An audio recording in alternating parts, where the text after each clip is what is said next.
ভ্রমণ দেখার চোখটা সেটাকে অনেক বেশি খুলে দেয়।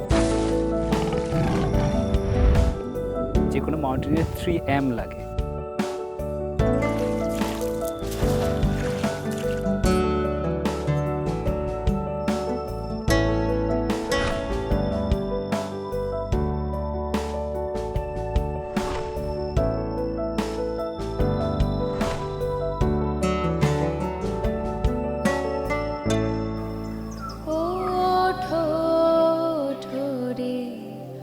বিফলে প্রভাত বহে যায় যে, মেলো আঁখি যাবো যাবো থেকো না রে অচেতন, ওঠো ওঠো রে বিফলে প্রভাত বহে যায় যে। একে একে নাম ধরি ডাকিছেন বুঝি প্রভু, একে একে ফুলগুলি তাই ফুটিয়া উঠিছে বলে, ওঠো ওঠো রে বিফলে প্রভাত বহে যায় যে। বিশ্বজোড়া পাঠশালা মোড়, সবার আমি ছাত্র। পাঠ্যপুস্তকের পড়ার বাইরে আমাদের যে জ্ঞান, যে বোধ, এই বোধ আসলে আমাদের মধ্যে জাগিয়ে তোলে প্রকৃতি। এবং প্রকৃতির কাছে এসেই কিন্তু আমরা শিখতে পারি একটা গাছকে কী করে পড়া যায়, মানুষকে কী করে পড়া যায়। এই জ্ঞানও কিন্তু আমাদের জীবনে খুবই মূল্যবান। এবং এর জন্য আমাদেরকে বের হতে হবে ঘর থেকে, আসতে হবে প্রকৃতির কাছে। সাংস্কৃতিক ঐতিহ্য, শান্তি ও পারস্পরিক বোঝাপড়াকে আরও এক ধাপ এগিয়ে নিতে 1980 সাল থেকে 27 সেপ্টেম্বর পালিত হয়ে আসছে বিশ্ব পর্যটন দিবস। এবারের প্রতিপাদ্য পর্যটন শান্তির সোপান, ট্যুরিজম অ্যান্ড পিস।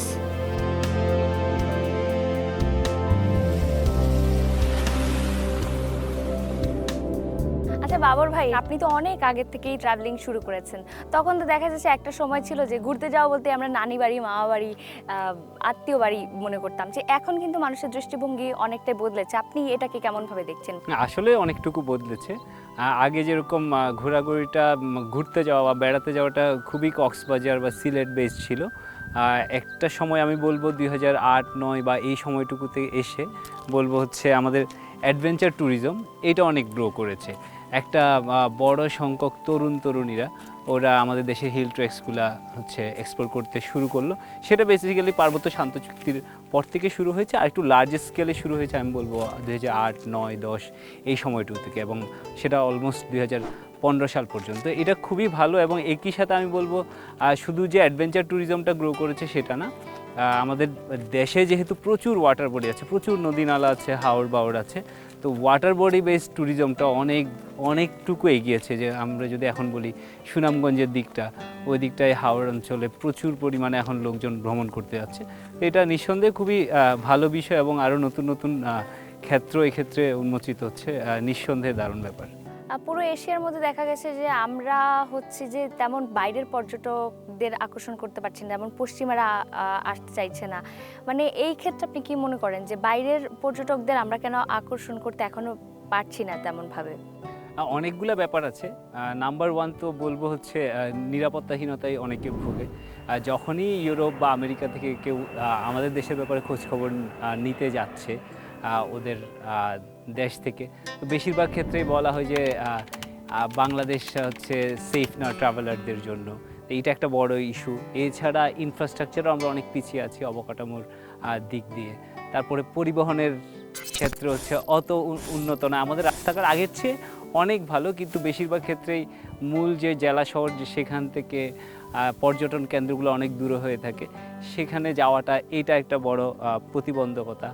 এছাড়া আরেকটা ব্যাপার আছে যে আমাদের দেশীয় এয়ারলাইন্সগুলো তো আসলে বিশ্বের সব জায়গা কভার করে না বা সব জায়গায় যায় না। যদি দেশীয় এয়ারলাইন্সগুলো যেত তাহলে এটা একটা বড় হচ্ছে বলবো আকর্ষণের কেন্দ্রবিন্দু হতে পারতো বাইরে থেকে পর্যটক আকর্ষণের ব্যাপারে। কারণ যেহেতু বেশিরভাগই পৃথিবী জুড়ে যারা ভ্রমণ করে তাদের একটা বড় অংশই মূলত ইউরোপ আর আমেরিকার লোকজন। এখন সেখানকার বড় শহরগুলোতে যদি আমাদের দেশীয় এয়ারলাইন্সগুলো আসলে ফ্লাইট অপারেট করতো তাহলে ওদেরকে হচ্ছে দেশে আনা এটা অনেক অনেক ইজিয়ার হতো। আর এছাড়াও তো নানান সমস্যা আছেই, যে ঘুরতে গিয়ে অনেকেই অনেক রকমের খারাপ অভিজ্ঞতার মধ্য দিয়ে যাচ্ছে, ছোটোখাটো চুরি ছিনতাইয়ের হচ্ছে শিকার হচ্ছে। এগুলো মোট ছাড়াও কথা কিন্তু আমরা নিরাপত্তা নিশ্চিত করতে পারছি না এখনো তেমন ভাবে।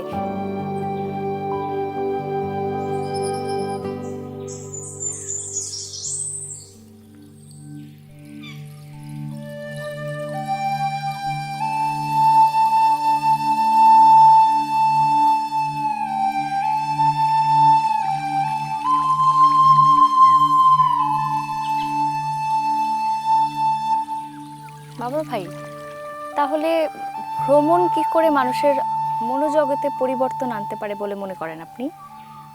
অনেক উপকার তো আছেই। তো আমি সবচেয়ে যেটা ফিল করি যে এমনিতে আমাদের তো খুবই টানেল ভিশন, যে আমরা খুব সংকীর্ণভাবে দেখতে পছন্দ করি। তো ভ্রমণ সেই হচ্ছে দেখার চোখটা সেটাকে অনেক বেশি খুলে দেয়, দেখার পরিধিটা অনেক বিশাল হয়। এছাড়া আরেকটা জিনিস মানে আমি পার্সোনালি বিলিভ করি, যেটা আমরা সবাই তো কমফোর্ট জোনে থাকতে পছন্দ করি, মানুষের এটা সবচেয়ে বড় দুর্বলতা, সবাই সবার কমফোর্ট জোনে থাকতে পছন্দ করি। তো ভ্রমণ করতে গেলে যখন আমি নিজের বাড়ির বাইরে পা ফেলছি, সেটা তো আমার কমফোর্ট জোন না, কমফোর্ট জোনের বাইরে। তো এই কমফোর্ট জোনে গেলে হচ্ছে মানুষ চেনা যায়। কমফোর্ট জোনের বাইরে এক একজন হচ্ছে এক একভাবে রিয়্যাক্ট করে, এক একজন এক একভাবে ওই পরিস্থিতিটা সামাল দেয়। ওই পরিস্থিতিতে আসলে একজন মানুষ কীরকম করে এরকম কমফোর্ট জোনের বাইরের পরিবেশে, সেটা ভ্রমণ করতে গিয়ে মানে লোক চেনা যায়, শেখা যায়। দেশীয় অর্থনীতিতে এই পর্যটন কি করে আসলে অবদান রাখতে পারে মনে করেন আপনি? কি কি আরো পরিবর্তনের দরকার? আচ্ছা, এমনিতেও হচ্ছে পর্যটন যে শিল্পটা, এইটাতে অন্য যদি আমি বলি খাতগুলোর চেয়ে খানিকটা আলাদা। সেটার একটা কারণ হলো এখানে অনেক বেশি ইনভেস্টমেন্ট যে অনেক বেশি করতে হয় সেটা না। যেসব আসলে প্রাকৃতিক পর্যটন কেন্দ্র আছে ওই জায়গায় তো আসলে ইনফ্রাস্ট্রাকচার খুব বেশি করা দরকার নেই বা লাগে না। তো এই বিশ্বজুড়ে এটা একটা বড় একটা অর্থনৈতিক কর্মকাণ্ড পর্যটন শিল্পটাই। তো দেখা যায় ওয়ার্ল্ডের যে জিডিপি সেটার অলমোস্ট 10% হচ্ছে পর্যটন খাত থেকে আসে। আমাদের দেশে সেটা অনেকটাই কম, সেটা 3-4%-এর মতো। আমরা যে জিনিসগুলো করতে পারি, যে জায়গাগুলোতে আমাদের লেকিংস অ্যাজ লাইক একটা যে প্রথমেই বলছিলাম আমরা নিরাপত্তাহীনতার কথা, এটা এনশিওর করা। একটা একা মেয়েও যদি যাতে কোথাও ঘুরতে গেলে সে যাতে আসলে সেফলি ওই জায়গা থেকে আসতে পারে, এই জায়গাটুকু এনশিওর করা। একই সাথে আরেকটা ব্যাপার থাকে যে ইনফ্রাস্ট্রাকচারগুলো তৈরি করা ঠিকঠাকভাবে, পরিবহন ব্যবস্থাটাকে আরেকটু সুলভ করা। এবং আরেকটা প্রবলেম থেকে যায় যে একটু যেগুলো জনপ্রিয় পর্যটন কেন্দ্র ওই জায়গায় সিন্ডিকেটগুলো খুব কাজ করে। তো ওই সিন্ডিকেট, ওই চক্রগুলো ভাঙা, এগুলা খুব ইম্পর্ট্যান্ট। এই জায়গাগুলোতে আসলে এই মুহূর্তে নজর দেওয়া দরকার, তাহলে হচ্ছে আরেকটু বেটার আমরা আউটকাম পাবো। আর আমাদের দেশে আরেকটা জিনিস, নৌ পর্যটন, আমাদের দেশে প্রচুর পরিমাণ ওয়াটার বডি আছে, নৌ পর্যটনটা আরও ফ্লারিশ করা দরকার। ফ্লারিশ হচ্ছে, আরও অনেক বেশি ওয়াটার বডি বেসড, আরও যাতে অ্যাক্টিভিটি বা পর্যটনটা আরও এগোয়। আমাদের এখানে কিন্তু এখনো নারীদের সোলো ট্রাভেল কিন্তু এতটা ভালোভাবে মানুষ নেয় না। এখানে অনেকেই যে দেখা যায় বাধার সম্মুখীন হয়, আবার অনেক ধরনের মন্তব্যও আসে। এই জিনিসগুলোকে আসলে আমরা কিভাবে আসলে পরিবর্তন আনতে পারি? নাম্বার ওয়ান হচ্ছে ওই যে সাহস করাটাই মেন, এবং ওই অনুযায়ী স্টেপ নেওয়া। মানে ইটস অল অ্যাবাউট প্রায়োরিটি। আমি আসলে কি করতে চাই, সবার জন্যই আসলে খুব জরুরি যে একটু নিজের মতো করে সময় কাটানো, সেটা নারী পুরুষ সবার জন্যই জরুরি। তো এই জায়গা থেকেও বলবো যে হ্যাঁ, অনেক জায়গায় প্রবলেমে পড়ছে ওই যে সঠিক মাইন্ডসেটটা থাকা। এখন সেটা হয়তো 1-2 দিনে চেঞ্জ করা আমাদের জন্য পুরো জাতির ক্ষেত্রে সেটা সম্ভব না। তবে হ্যাঁ, পরিবর্তনগুলো খুব ধীরগতির হলেও হচ্ছে, এবং আসলেই আশাবাদী হতে চাই এসব ব্যাপারে। আচ্ছা, আপনাকে একটা ব্যক্তিগত প্রশ্ন করি যে আপনি তো একজন ডক্টর, তো বলা হয় যে আপনি পেশায় ডক্টর, নেশায় পাহাড়ি। তো কেন এভারেস্টে এত টাকা খরচ করে যায়, কেন যাওয়া? আমার পার্সপেক্টিভটাই বলি, পাহাড়ে গেলে আমি পার্সোনালি মনে করি যে জীবনটাকে ভিন্ন পার্সপেক্টিভ থেকে দেখা যায়। জীবন সব জায়গাতেই এক, আমাদের সবার সেম স্ট্রাগল, খুব মৌলিক জিনিসগুলো নিয়েই, অন্ন বস্ত্র বলি, খাদ্য, চিকিৎসা, শিক্ষা, এগুলো নিয়েই হচ্ছে আমাদের স্ট্রাগলটা। তো পাহাড়ে গেলে যে জিনিসটা হয় যে জীবনটাকে একটু ডিফারেন্টভাবে দেখা যায়। যেমন কেউ যদি ভাবে যে এভারেস্ট দেখবে, এভারেস্ট তো আসলে ঢাকা থেকে কাঠমান্ডু যাওয়ার সময় ফ্লাইটেই দেখা যায় ওয়েদার ভালো থাকলে।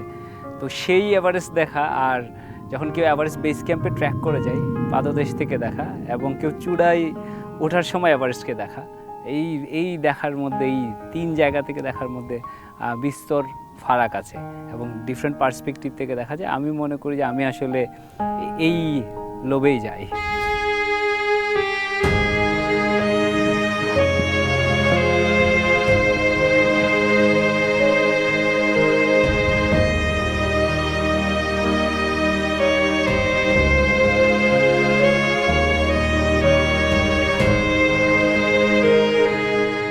এই যে পরিবর্তিত বাংলাদেশে এখন তো নতুন রূপে আমাদের বাংলাদেশ আবার সাজছে, এখনও সেটা আসলে নির্মাণ কাজ চলমান। এই সময়ে আপনি আসলে পর্যটন খাতে কি কি পরিবর্তন দেখতে চান, কি কি যোগ করতে চান, বা আপনি নিজের থেকে কি করতে চান, কিছু প্ল্যান আছে কি না? আচ্ছা, আমার এক্সপেকটেশনটুকুই বলি আর কি। আমি দেশের আমার 64 জেলা আমি পায়ে হেঁটে ঘুরে দেখার সৌভাগ্য হয়েছে 2019 সালে। তো যাওয়ার আগে আমার অনেক আইডিয়াস ছিল যে প্রচুর পরিমাণে হচ্ছে প্রাকৃতিক যেসব আমাদের পর্যটন কেন্দ্রগুলো আছে বা ঐতিহাসিক স্থাপনা বা ধর্মীয় নানান স্থাপনা, সেসব দেখব। সেটা দেখেছিও, কিন্তু দিন শেষে যখন আমি এই ভ্রমণটা শেষ করে বাড়ি ফিরি, তখন আমার কাছে মনে হয়েছে আমাদের দেশের আসল সৌন্দর্য হচ্ছে মানুষ।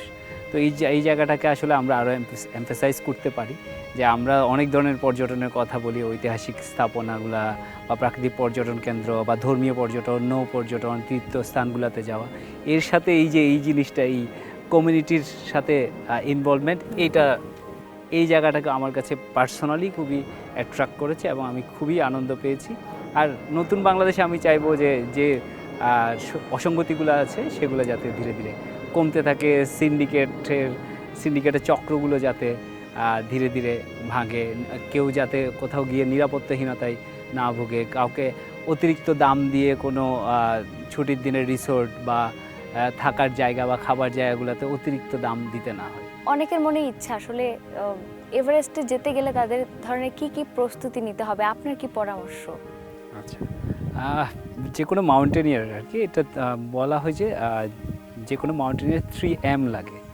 যে জিনিসগুলো যে একজন মাউন্টেনিয়ার হিসেবে পরিপূর্ণ হতে 3M লাগে। সবার আগে হচ্ছে একটা M হলো মাইন্ড, মানে ওই হচ্ছে মানসিক ইচ্ছাটা থাকা লাগবে।